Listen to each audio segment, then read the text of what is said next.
Hi everyone and welcome back to prep fusion. तो इस वीडियो में हम डिस्कस करेंगे कि how to keep the confidence and consistency और मोटिवेशन। ये तीन वर्ड्स बहुत ही इम्पॉर्टेंट है। लेकिन अभी अगर आप रीसेंट इवेंट्स देखोगे जो हो रहा है अब हमारे अराउंड, उससे मेरे को पता है, आई डू अंडरस्टैंड कि बहुत लोगों का मोटिवेशन डाउन हो सकता है। हमारा भी हुआ था, राइट। रीसेंट इवेंट्स का मतलब जो अभी एग्जामिनेशन का सीन है, जहाँ जैसा अ, कोई भी एग्ज़ाम उठा लो, सब में कुछ ना कुछ स्कैम हो रहा है।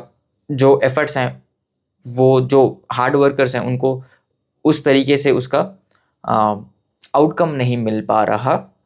तो उनके लिए बेसिकली कैसे प्रिपेयर करना मोटिवेशन के साथ थोड़ा सा मुश्किल हो रहा है, राइट। उनके लिए मुश्किल हो रहा है क्योंकि उनको दिख रहा है कि रिवार्ड नहीं मिल रहा।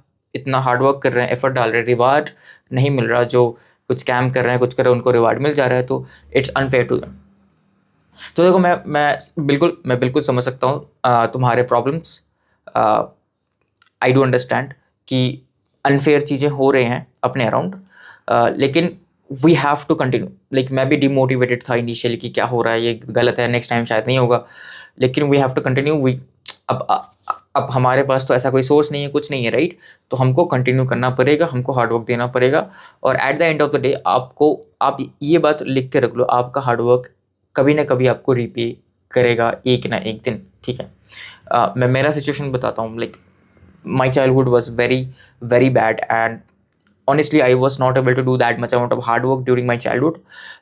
लेकिन आफ्टर दैट मैंने एक बात मैं खुद को प्रॉमिस किया व्हेन आई लेफ्ट स्कूल कि I will do whatever it takes to reach at a certain level. मतलब मेरा टारगेट था, मतलब दिन रात में काम करूँगा, कुछ भी कर लूँगा, लेकिन एक सर्टन लेवल तक पहुँचूंगा। और मेरे को पता नहीं था मैं उतना हार्ड वर्क तब कर रहा हूँ, उसका कुछ रिटर्न मिलेगा कि नहीं मिलेगा, लेकिन मिला। Of course I was lucky. बहुत लोग लकी नहीं होते, दैट आई टोटली एग्री कि लकी नहीं होते बहुत लोग। आई वॉज लकी कि मैंने जो हार्ड वर्क किया उसके बाद मेरे को बहुत सारी चीज़ें रिटर्न मिल गई मेरे को, ठीक है।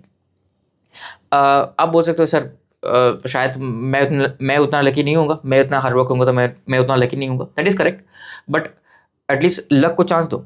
आप लक को चांस ही नहीं दे रहे हो, राइट। आप बोलो मैं हार्ड वर्क करूँगा नहीं, that's the easy way out कि बोलूँगा मैं हार्ड वर्क नहीं करूँगा, ठीक है। लेकिन आप अगर हार्ड वर्क करोगे तो आपके साथ, मतलब हाँ, आई डू एग्री कि लक मैटर करता है, बिल्कुल लक मैटर करता है। लेकिन आपके साथ मतलब लक को लेके आने के लिए आपको हार्डवर्क करना पड़ेगा। नहीं, ऐसे ही नहीं होगा कि लकी लकी हो जाओगे। Luck can only take you till a certain point, उसके बाद आपका हार्डवर्क बोलेगा। मैं आपको एग्जांपल बोलता हूँ। आप मान भी लो कि मतलब कोई ऐसे रैंक लेके आ गया ऐसा फेक करके, मतलब मास्टर्स में वो कैसे टिक पाएगा? मास्टर्स में नहीं टिक पाएगा, राइट। शायद पीयूसी में उसको किसी तरह जॉब मिल जाएगा, लेकिन मास्टर्स में नहीं टिक पाएगा, राइट। और मोस्टली हमारा जो ये जो चैनल है, इसमें मोस्टली लोग मास्टर्स के लिए टारगेट करते हैं, ना कि पीयूसी के लिए, ठीक है। इसलिए मैं उन लोगों को बताता हूँ, पीयूसी के लिए भी कितना ही कर लेंगे, मतलब आपको कुछ ना कुछ और पीयूसी मिल जाएगा, कितना ही। और उधर भी इंटरव्यू होता है, ऐसा नहीं कि इंटरव्यू नहीं होता। कितना ही कर लेंगे। I know this is wrong, but मतलब जो हो रहा है अभी रॉन्ग है। वो सिचुएशन आई होप सही हो जाएगा। लेकिन अगर वो कुछ कर भी लेंगे तो इंटरव्यू होगा, कुछ ना कुछ तरीके से फंस जाएंगे। सबको पता ना, कार्मा इज ए बिच, तो कुछ ना कुछ हो जाएगा, ठीक है। तो ऐसा होता है, ऐसा नहीं होता मतलब कि हमेशा ही लक आपके साथ चल जाएगा और आप कुछ ना कुछ कर लोगे। वो 1-2% केस होता है, वो मैं उनको काउंट नहीं करता, ठीक है। जनरली कुछ ना कुछ किसी न किसी तरीके से आप फंस जाओगे। तो आपका नॉलेज हमेशा इंपॉर्टेंट है, आप जो भी सीख रहे हो वो इंपॉर्टेंट है, वो वेस्ट नहीं जाएगा, ये मैं बताना चाहता हूँ। तो आप जो गेट का प्रिपरेशन कर रहे हो, ऐसे ही नहीं कर रहे, वो वेस्ट नहीं जाएगा। आप मास्टर्स करने जाओगे, आप कहीं पे भी जाओगे, राइट, वो नॉलेज यूज़ होगा आपका, ऐसा नहीं होगा कि आपका वेस्ट हो जाएगा। तो सबको मैं बस एक थोड़ा सा मोटिवेशन देना चाहता हूँ कि पढ़ लो बेसिकली। हम लाइक हमने ट्राई किया, हमने जो भी जहाँ भी शेयर करना था शेयर किया था, हमने आवाज़ उठाया। अब गेट का ऑडियंस वैसे भी थोड़ा सा कम है, तो इसलिए उस तरीके से प्रोपेगेट नहीं हुआ जैसे नीट का प्रोपेगेट हो गया। लेकिन नीट का भी अगर आप देखोगे, इस बार जो री नीट पेपर हुआ, मतलब पेपर कितना डिफिकल्ट उन्होंने दे दिया, ठीक है। मैं देख रहा था पेपर रिव्यूज जो टीचर्स कर रहे थे नीट के लिए। अब मैंने ऑब्वियसली पेपर, मेरे को उतना आइडिया नहीं है, लेकिन टीचर्स जो बोल रहे थे कि पेपर बहुत डिफिकल्ट आ गया, वो भी एक्सपेक्ट नहीं किया था। तो उन लोगों ने बोला कि दिस इज रॉन्ग, ये सही नहीं है, पेपर बहुत ज़्यादा डिफिकल्ट आ गया। तो क्या कर सकता है, मतलब मेरे को बोलना नहीं चाहिए, लेकिन मेरा भी प्रेडिक्शन ऐसा बोलता है कि नेक्स्ट ईयर शायद गेट का पेपर भी थोड़ा सा ऑन द डिफिकल्ट साइड आ सकता है, ठीक है। तो डिफिकल्ट साइड आएगा तो मतलब ऐसा दुख होने की बात कोई नहीं, डिफिकल्ट आएगा तो सबके लिए डिफिकल्ट आएगा। अब जो कुछ स्कैम या चीटिंग कर रहे हैं उनको हटा दो, ठीक है, उनको हटा दो, लेकिन जो नॉर्मल अपने नॉर्मल लोग हैं उनके लिए डिफिकल्ट आएगा, कोई दिक्कत नहीं है। आप डिफिकल्ट चीज़ें पढ़ो, मास्टर्स में जाके जब आप मास्टर्स पढ़ोगे वहाँ पे प्रोफेसर डिफिकल्ट चीज़ें ही पूछेंगे, इजी चीज़ें नहीं पूछेंगे। ओके, ठीक है। तो आप, ये था बेसिकली, ये मैं बोलना चाहता था कि थोड़ा सा ध्यान रखो और डिमोटिवेट मत हो, मोटिवेशन रखो और पढ़ो। Basically at the end hard work हमेशा रिपीट करेगा।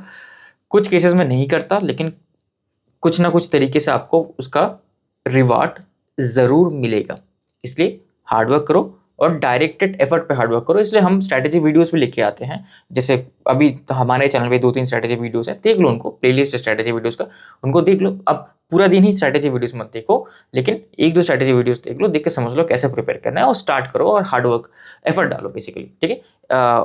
फोकस्ड एफर्ट डालो एक डायरेक्शन में, ठीक है। तो आई होप मैं आपको मोटिवेट कर पाया होगा। अगर ये वीडियो अच्छा लगा तो वीडियो को लाइक कर दो, और कुछ और आपके अगर कुछ क्वारीज हैं तो बिल्कुल कमेंट सेक्शन में बिल्कुल आप पूछ सकते हो, मैं उनको आंसर करने का कोशिश करूँगा। Thank you and happy learning.